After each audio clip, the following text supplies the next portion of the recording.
La décision était attendue, mais elle fait l'effet d'une bombe. PSA a décidé de fermer le site d'Aulnay-sous-Bois. 3400 employés sont concernés. Ça fait des années qu'on travaille, ça fait des années que cette entreprise fait des bénéfices, des millions de bénéfices. Des gens ont laissé leur santé ici. Ce qui se passe chez PSA, ce sont des erreurs de stratégie de l'entreprise depuis des années. Pas obligatoirement depuis que l'actuel président est là, mais depuis des années. C'est ça qu'on est en train de payer, que les salariés sont en train de payer. C'est la dépendance du groupe PSA à une gamme de produits très réduite, qui est celle des produits très franco-français, des petites voitures ou petites voitures familiales, qui coûtent très cher à fabriquer et très cher à vendre. Une stratégie donc franco-française au coût élevé. Près de 44% de ces véhicules sont fabriqués en France, contre 23 pour son concurrent Renault. Aujourd'hui, PSA est aussi considéré comme un des constructeurs les plus isolés, avec une vente de ces véhicules concentrée sur le vieux continent.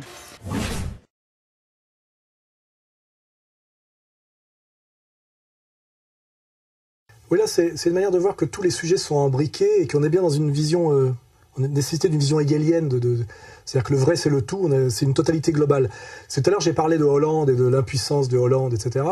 J'aurais pu parler de PSA, je ne sais pas si je l'ai d'ailleurs vaguement abordé, mais PSA, c'est l'impuissance du gouvernement Hollande et c'est aussi la question iranienne. On nous a raconté récemment que PSA allait fermer une usine, ce qui met des milliers de travailleurs français au chômage, parce que son chiffre d'affaires était catastrophique et que PSA avait fait des mauvais choix stratégiques. Il y a un énorme mensonge sur ce sujet.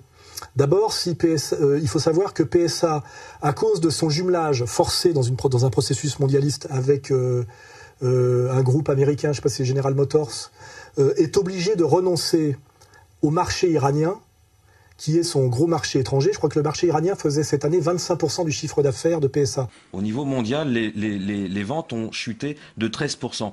Et à chaque fois, les économistes, les experts que vous êtes, vous oubliez de dire que Peugeot a fait une croix sur son marché iranien, qui est le premier marché à l'international. Peugeot vend en une année 450 000 véhicules en Iran. Et aujourd'hui, pour une décision politique, ils refusent de vendre des voitures en Iran. Ça veut dire que pour le premier semestre 2012, qu'on s'entende bien, le premier semestre 2012 par rapport au premier semestre 2011 où c'était un record de vente, il y a un delta, une baisse de 240 000 véhicules. Mais là-dedans, il y a les 200 000 véhicules que Peugeot aurait dû vendre en Iran. L'effondrement de PSA, de Peugeot Citroën, c'est l'obligation de renoncer pour des raisons d'embargo et de boycott débiles, de renoncer au marché iranien. Ça, on le dit très peu. La CGT l'a dit une fois, puis on leur a fait fermer leur gueule, et après ils sont montés au créneau pour montrer du doigt la famille Peugeot. La direction entend sacrifier l'usine d'Aulnay pour simplement une raison de rentabilité financière, faire encore plus d'argent, donner encore plus de bénéfices pour la famille Peugeot. Au titre de 2011, ils ont distribué des dividendes, 257 millions de dividendes, 78 millions, rien que pour la famille Peugeot. C'est toujours pareil, l'idiot utile qui est toujours là pour montrer du doigt l'entrepreneur, évidemment, responsable. La famille Peugeot, ils ont fabriqué Peugeot, hein, ils ont inventé Peugeot, excusez-moi, mais comment dirais-je, la valeur ajoutée ne pousse pas sur les arbres. Ce que les marxistes ont souvent eu du mal à comprendre. Il faut quand même qu'il y ait des créateurs de richesse pour qu'après voir avant de savoir si la richesse est mal partagée, il faut la créer. Contrairement au livre imbécile de Georges Bataille, La part maudite, la richesse dans la société humaine ne pousse pas sur les arbres. La condition naturelle de l'humanité, c'est la rareté, c'est l'économie de la rareté. Donc avant de se poser la question du partage des richesses, il faut aussi voir d'où vient la création de richesse. Or la création de richesse vient rarement du socialisme intégral, on l'a pu le vérifier par l'effondrement de l'URSS, mais souvent malheureusement de la possibilité de la libre entreprise, et de la vraie libre entreprise, pas du système oligarchique dans lequel on est, qui est un système, je le dis, intégralement libéral sur le plan philosophique, mais totalement antilibéral sur le plan économique. Hein. Là aussi, si Emmanuel Todd a du mal à comprendre, il m'appelle, je lui expliquerai. Voilà. PSA est en train de s'effondrer, déjà parce qu'il est obligé de renoncer à 25% de son chiffre d'affaires cette année en gros, qui est le marché iranien. Ça lui a imposé de force de manière totalement stupide sur le dos du travailleur français, c'est-à-dire qu'une fois de plus, la logique impériale américano-sioniste prime sur l'intérêt du travailleur français et même l'intérêt du capitalisme français, parce que parfois les intérêts peuvent être convergents sur le plan national, et le gouvernement français totalement impuissant, malgré les numéros de guignol de ce pauvre Montebourg, qui pourrait se déguiser en lutteur, en catcheur mexicain, hein, je dirais. Nous avons un vrai problème sur la stratégie de Peugeot, l'alliance avec General Motors, le comportement de l'actionnaire. Où va PSA? Où veulent-ils nous emmener? Je vous rappelle qu'il y a 3 ans, en 2009, 1700 salariés à Rennes ont déjà perdu leur emploi. Et donc, si c'est pour recommencer dans 3 ans, nous dirons non. Il va voir PSA, on leur dit la loi européenne et les lois du libéralisme fait que tu fermes ta gueule et que tu peux rien faire. Donc soit on nationalise PSA et on fait une vraie révolution nationale socialiste, et effectivement on refait du plein emploi, c'est tout à fait facile à démontrer, même Todd peut le déduire, et ça d'ailleurs ça le démange de le déduire, hein. C'est pour ça qu'il faut qu'il crache sur Marine Le Pen et qu'il parle d'Hitler à contresens au dernier moment, parce qu'effectivement c'est ce qu'Hitler a fait entre 33 et 39, hein, voilà. Du capitalisme d'État planifié, hein. C'est ce que font les Chinois en ce moment pour dominer le monde, c'est ce qu'a fait Staline pour effectivement faire le bond en avant de l'époque du décollage de la Russie après 24, et c'est ce qu'a essayé de faire l'Amérique avec le New Deal, mais il n'y est pas arrivé, hein, voilà. Donc de toute façon le national-socialisme est le salut logique de qui sauve des contradictions du libéralisme effréné, ça a été vérifié systématiquement et ça se vérifiera demain, soit parce qu'on y arrivera finalement, soit négativement parce qu'on sera incapable de le faire. Le hollandisme révolutionnaire dont parle Todd, c'est du national-socialisme à la française, hein. Il faut qu'il aille jusqu'au bout de son raisonnement. Ça veut dire qu'à un moment donné, l'État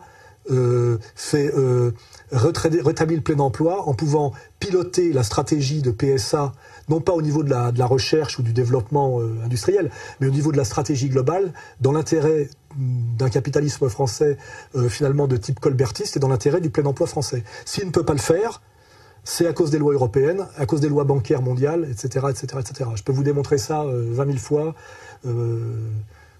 C'est indiscutable, hein, voilà. Et là, Todd, c'est pareil. Il est obligé de fermer sa gueule et de mentir comme un arracheur de dents. Voilà. Au lieu de dire que finalement PSA se casse la gueule à cause de l'embargo imposé et inutile sur le marché iranien, on nous dit que c'est parce que c'est une entreprise héritée d'un noyau dur familial qui est la famille Peugeot. Or, on remarque que finalement, Peugeot a des problèmes aujourd'hui parce qu'ils ont 2 fois moins délocalisé que Renault. Et pourquoi ils ont 2 fois moins délocalisé? Parce que ça reste une entreprise familiale nationale. S'ils font rentrer, comme on l'exige finalement, des actionnaires libres, c'est-à-dire issus des noyaux durs mondiaux, c'est-à-dire si on dénationalise encore plus Peugeot comme Renault, ça amènera à beaucoup plus de délocalisation et beaucoup plus de destruction de l'emploi français.